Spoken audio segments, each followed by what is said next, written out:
الحمد للہ رب العالمین والصلاة والسلام علی سید الانبیاء والمرسلین وعلی آلہ وصحبہ ومن تبعہم بإحسان الی یوم الدین واشہد ان لا الہ الا اللہ وحدہ لا شریک لہ واشہد ان محمدا عبدہ ورسولہ اما بعد۔ محترم مکرم سامعین کرام، آج اللہ سبحانہ و تعالیٰ کی توفیق سے سورۃ الاعراف مکمل ہوئی ہے اور کچھ حصہ ابتدائی سورۃ الانفال کا محترم قاری صاحب حافظہ اللہ نے تلاوت کیا ہے۔ کل میں نے آپ سے عرض کیا تھا کہ یہ سورۃ الاعراف 13 نبوت میں، یعنی ہجرت سے کچھ پہلے، یا کہہ لیجئے کہ ہجرت والے سال میں یہ سورۃ اللہ سبحانہ و تعالیٰ نے نازل فرمائی تھی۔ یہ وہ سال تھا جس میں مشرکین مکہ سید کائنات حضرت محمد رسول اللہ صلی اللہ علیہ وسلم کے بارے میں یہ پلاننگ کر رہے تھے کہ آپ کو یا تو قید کر دیا جائے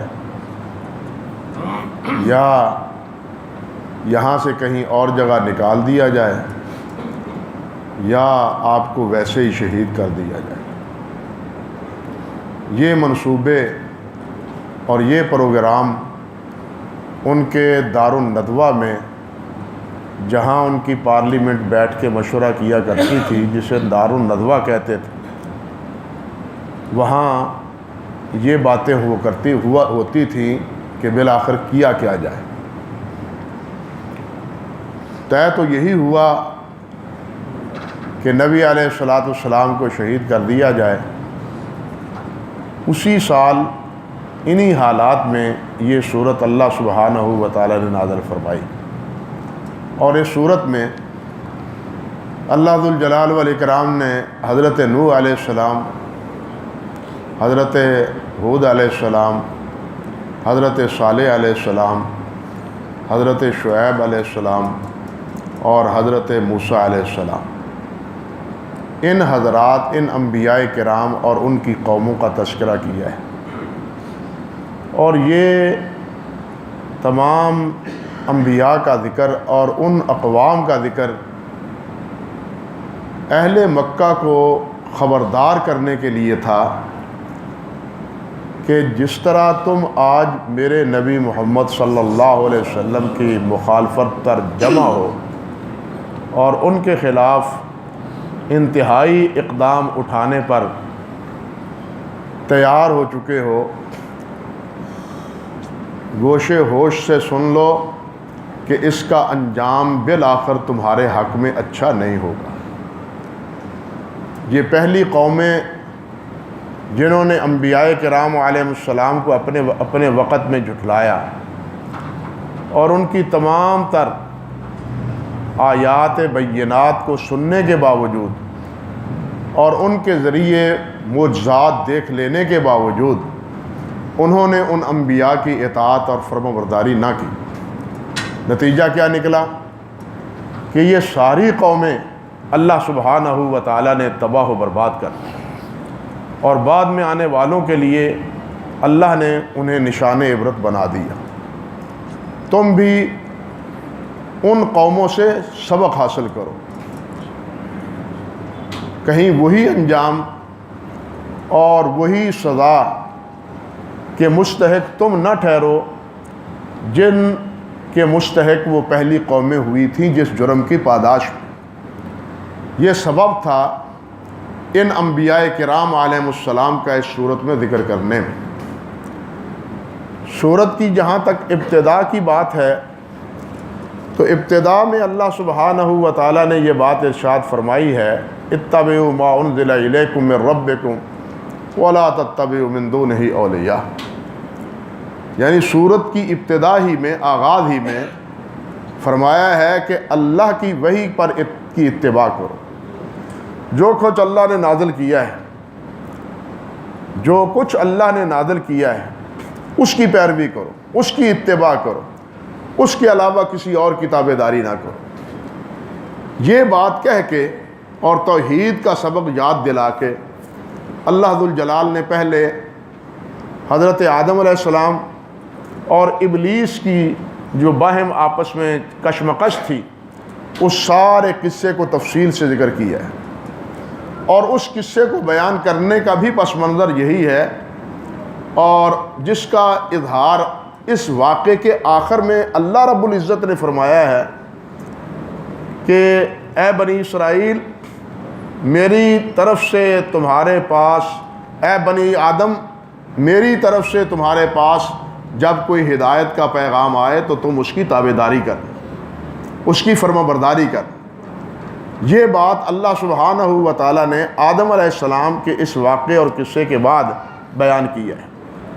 اس قصے میں ایک دو باتیں بڑی باعث عبرت۔ پہلی بات تو یہ کہ شیطان نے آدم علیہ السلام کو پھسلایا، بہکایا، اور آدم علیہ السلام اس کی جھوٹی قسموں پر اعتبار کر گئے۔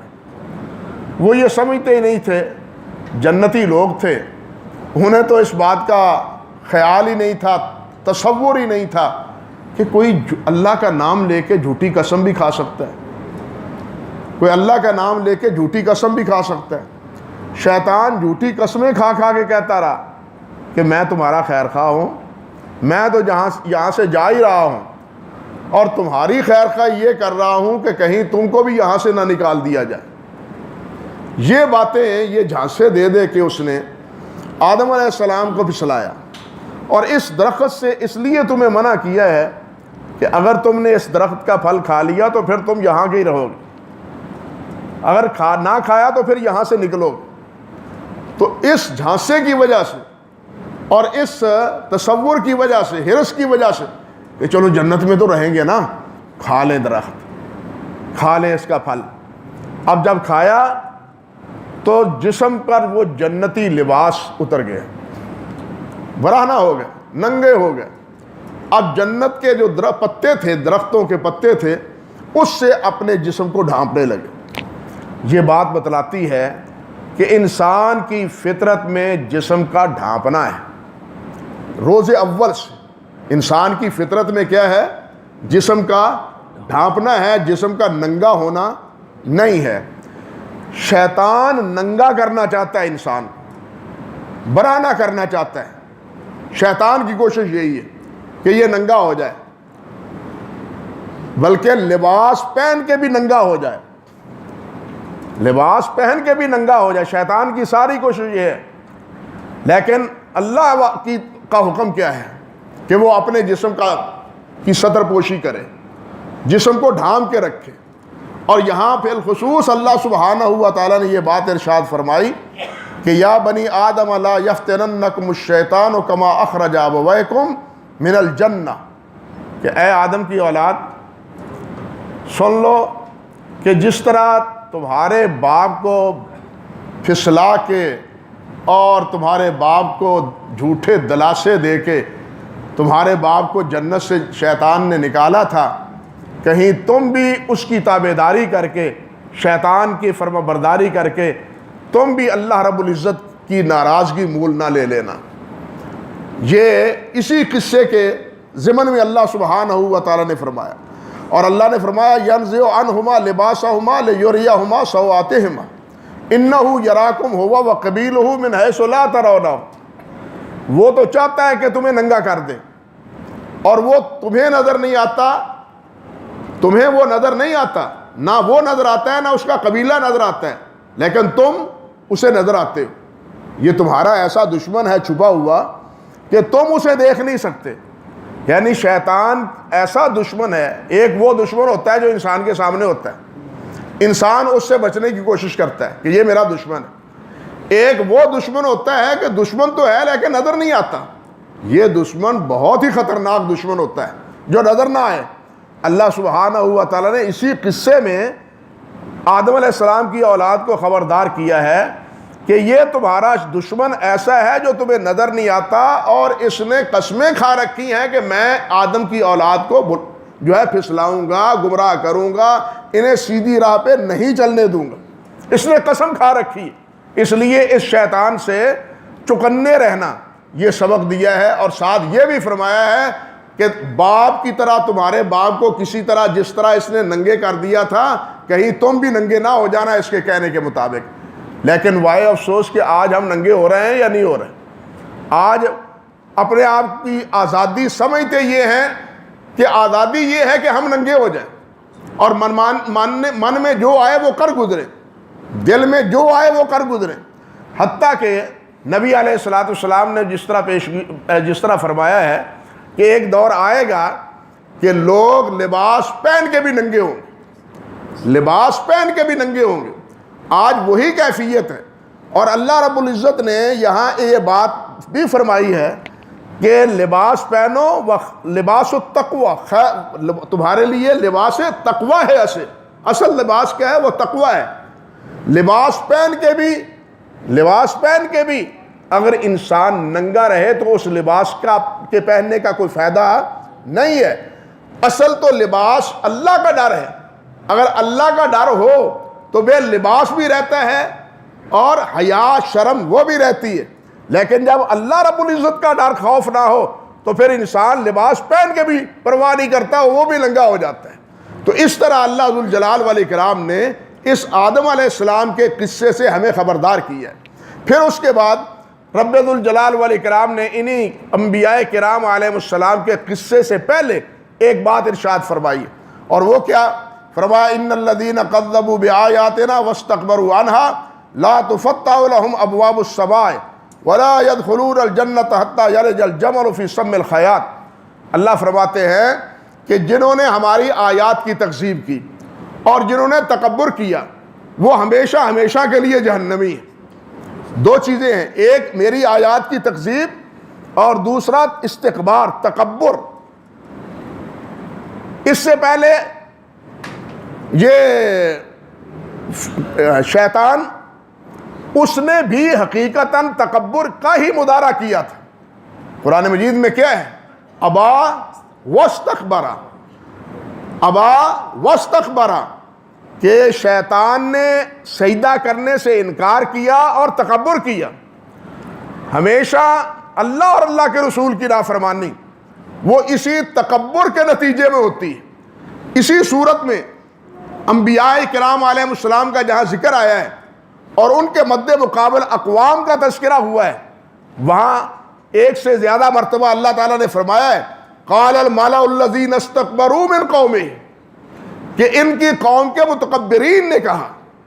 نبی علیہ السلام کے مقابلے میں بھی جو ابو جہل، ابو لہب، عتبہ، شیبہ یہ لوگ تھے، ان کا انکار بھی نبی علیہ السلام کے مد مقابل تکبر ہی کے نتیجے میں تھا۔ وہ کہتے تھے لولا انزل ھذا القرآن علی رجل من القریتین عظیم، کہ یہ قرآن مجید اس بستی، یہ جو دو بستیاں ہیں یعنی مکہ مکرمہ یا طائف، ان کے کسی بڑے آدمی کے گھر قرآن کیوں نہیں نازل ہوا؟ کھاتے پیتے افراد کی طرف، صاحب ثروت کے پاس، مالدار جو ہو اس کے پاس کیوں نہیں قرآن مجید نازل ہوا؟ ایک یتیم کے گھر قرآن نازل ہونا تھا۔ یہ اعتراض کفار مکہ کو بھی تھا۔ انہیں سمجھایا جا رہا ہے کہ جس تکبر میں آئے تم میرے نبی محمد رسول اللہ کا انکار کر رہے ہو، اسی تکبر کے نتیجے میں یوم اول شیطان نے آدم علیہ السلام کی عظمت کا انکار کیا تھا۔ آج تو محمد رسول اللہ کی عظمت کا انکار کر رہے ہو، اور اسی تکبر کی وجہ سے پہلی قوموں نے اپنے انبیاء کرام علیہ السلام کی تکذیب کی۔ اور سب سے تفصیلی قصہ اس واقعات میں، انبیاء علیہ السلام کے واقعات میں، حضرت موسیٰ علیہ السلام کا ہے۔ موسیٰ علیہ السلام کا تذکرہ سب سے زیادہ سورۃ الاعراف میں ہے، سورۃ طٰہٰ میں ہے اور سورۃ قصص میں ہے۔ باقی جگہ مختصر طور پر ہے، لیکن زیادہ 6 7 7 8 رکوع میں زیادہ یعنی ذکر ایک ہی جگہ ان صورتوں ہی 3 صورتوں میں اللہ ذوالجلال نے حضرت موسیٰ علیہ السلام کا ذکر کیا ہے۔ اور یہ اس وجہ سے کیا ہے کہ موسیٰ علیہ السلام کی حیات طیبہ کی مماثلت وہ اکثر و بیشتر نبی کریم صلی اللہ علیہ وسلم کے ساتھ ملتی. نبی علیہ الصلوۃ والسلام کی مماثلت حضرت عیسیٰ علیہ السلام سے نہیں ہے بلکہ حضرت موسیٰ علیہ الصلوۃ والسلام سے ہے. اور قرآن مجید میں بھی اللہ ذوالجلال نے فرمایا انا ارسلنا الیکم شاہدا کما ارسلنا الی فرعون رسولا، کہ ہم نے تمہاری طرف اسی طرح رسول بھیجا ہے جس طرح فرعون کی طرف ہم نے موسیٰ علیہ السلام کو رسول بھیجا تھا. یعنی اس مشابہت کا تذکرہ، اس انداز کا اللہ ذوالجلال نے بطور تقابل وہ موسیٰ علیہ السلام کو ذکر کیا ہے، دوسرے انبیاء کا ذکر نہیں آیا. اور یہ اس میں کئی قسم کی مشابہات ہیں، کئی اعتبار سے آپس میں مواصلت ہے نبی علیہ الصلوۃ والسلام کی زندگی اور حضرت موسیٰ علیہ السلام کی زندگی میں. کبھی موقع ملا تو انشاءاللہ عرض کروں گا. تو اس قصے میں، اس واقعے میں جہاں اور بہت سی باتیں ہیں، ایک بات سمجھنے والی ہے کہ موسیٰ علیہ السلام کو اللہ ذوالجلال نے نبی بنایا. یہ مصر سے بھاگے تھے، ان کے ہاتھ سے ایک نوجوان قتل ہوا تھا. فرعون اس کے حواریوں نے ارادہ کیا کہ موسیٰ علیہ السلام کو پکڑ کے قتل کر شہید کر دیا جائے. موسیٰ علیہ السلام کو ایک نوجوان نے اطلاع دی کہ بھاگ جاؤ، اپنا اپا کر لو، اپنا انتظام کر لو، ورنہ یہاں کے منتظمین آپ کو شہید کرنے والے ہیں. موسیٰ علیہ السلام وہاں سے بھاگے، مدین پہنچے، وہاں 10 سال تک بکریاں چراتے رہے. وہاں سے فارغ ہو کے راستے میں واپس پلٹتے ہیں تو اللہ ذوالجلال نبوت عطا فرما دیتے ہیں. اور نبوت ملنے کے مقصد 2 تھے. ایک تو فرعون کے چنگل سے بنی اسرائیل کو آزاد کروانا، اور دوسرا بنی اسرائیل کو اور فرعونیوں کو، قبطیوں کو اللہ کی توحید سے روشناس کرنا. یہ 2 مقصد تھے. چنانچہ موسیٰ علیہ السلام آ کے یہ دونوں مطالبے، دونوں باتیں فرعون کے سامنے رکھی، لیکن فرعون نے دونوں باتوں کو تسلیم کرنے سے انکار کر دیا. قصہ مختصر، مقابلہ ہوا. موسیٰ علیہ السلام کو اللہ ذوالجلال نے جو معجزات عطا فرمائے تھے اس کے نتیجے میں فرعون بے بس ہو گیا. موسیٰ علیہ السلام بالآخر یہاں اپنے ساتھیوں کو لے کے دریا سے پار نکل گئے، اور دریا میں پار نکلنے میں بھی اللہ سبحانہ و تعالیٰ کی اعانت اور مدد شامل حال رہی. دریا سے پار نکلنے کے بعد پھر اللہ ذوالجلال والاکرام نے اس صورت میں تذکرہ ہے کہ اللہ ذوالجلال نے موسیٰ علیہ السلام سے کہا آؤ مجھ سے کتاب لے کے جاؤ، آؤ مجھ سے کتاب لے کے جاؤ.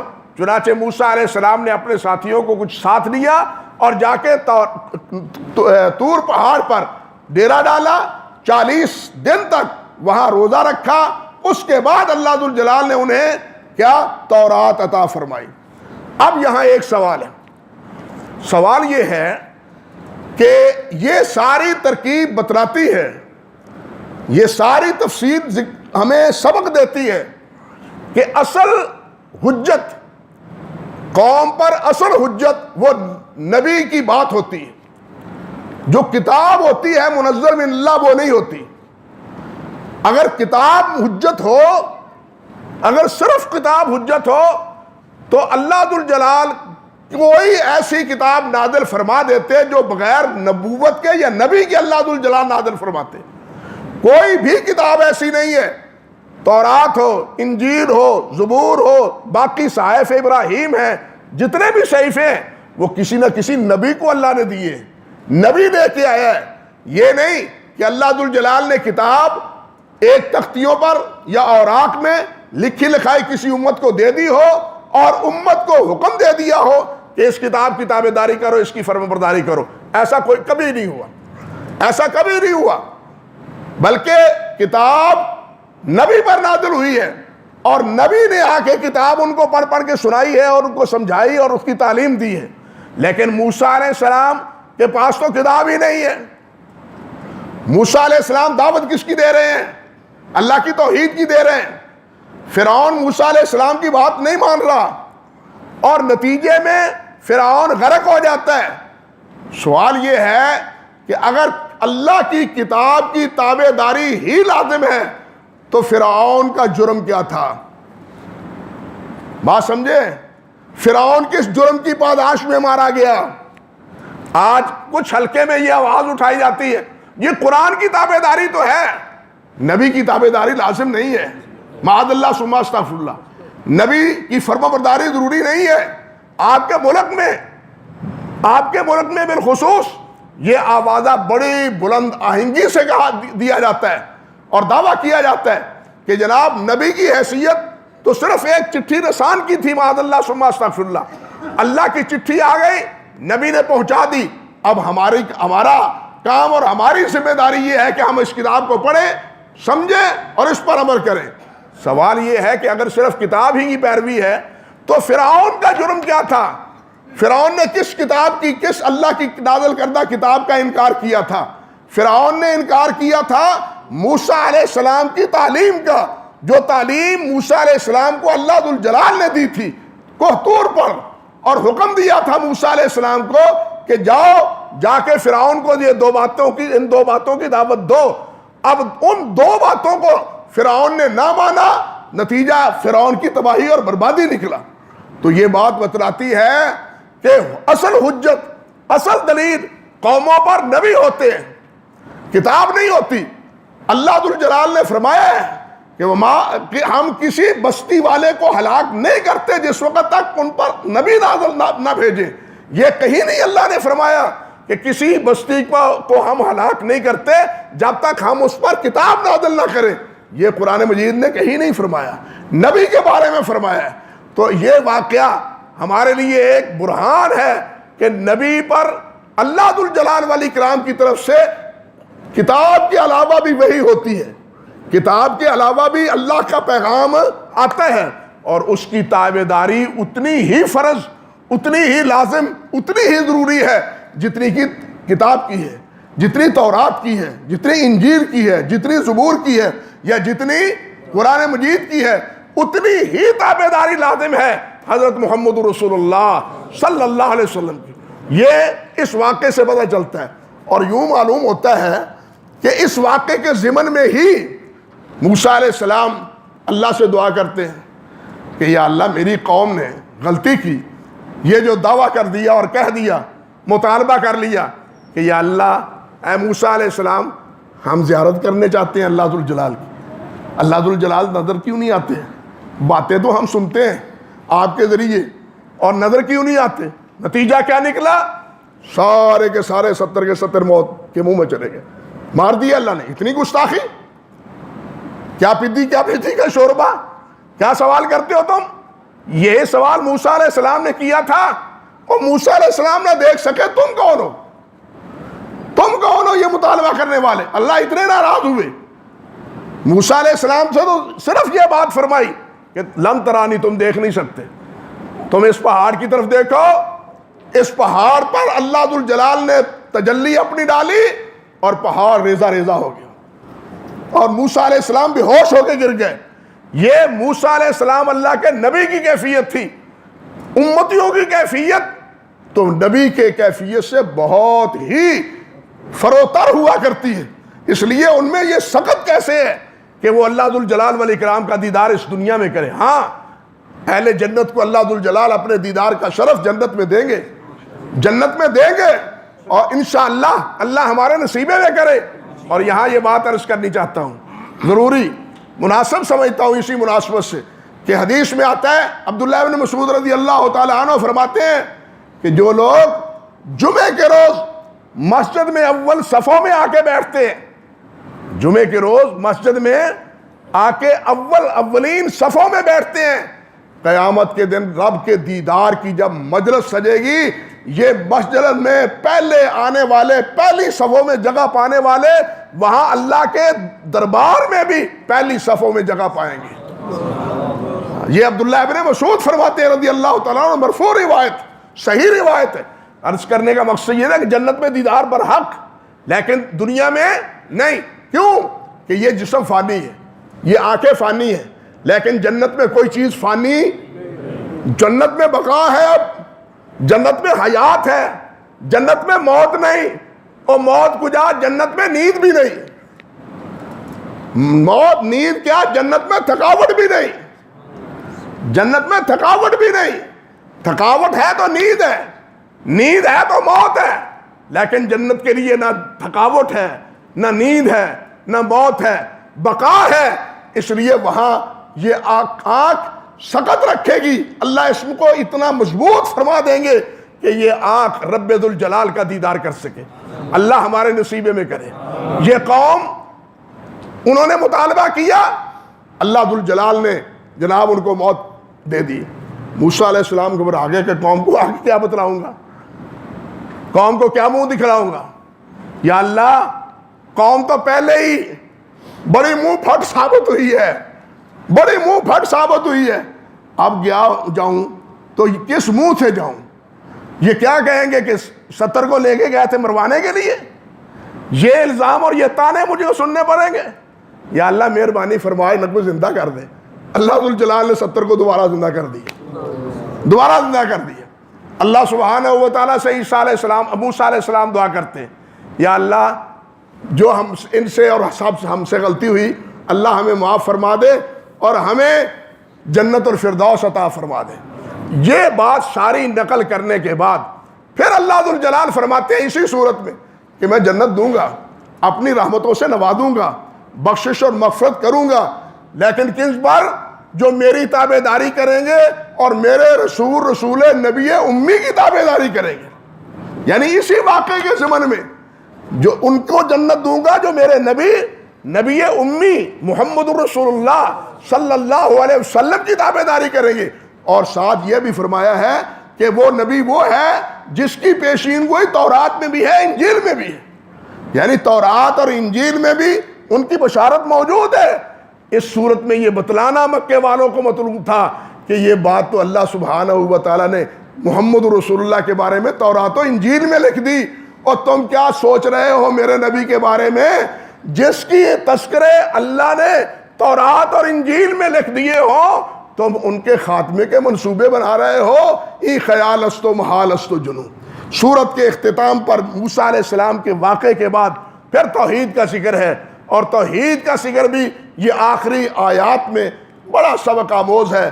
لیکن انہی باتوں پہ اکتفا کرتا ہوں. اللہ سبحانہ و تعالیٰ قرآن سمجھنے کی, اس پہ عمل کرنے کی توفیق عطا فرمائے. وآخر دعوانا الحمدللہ رب العالمین.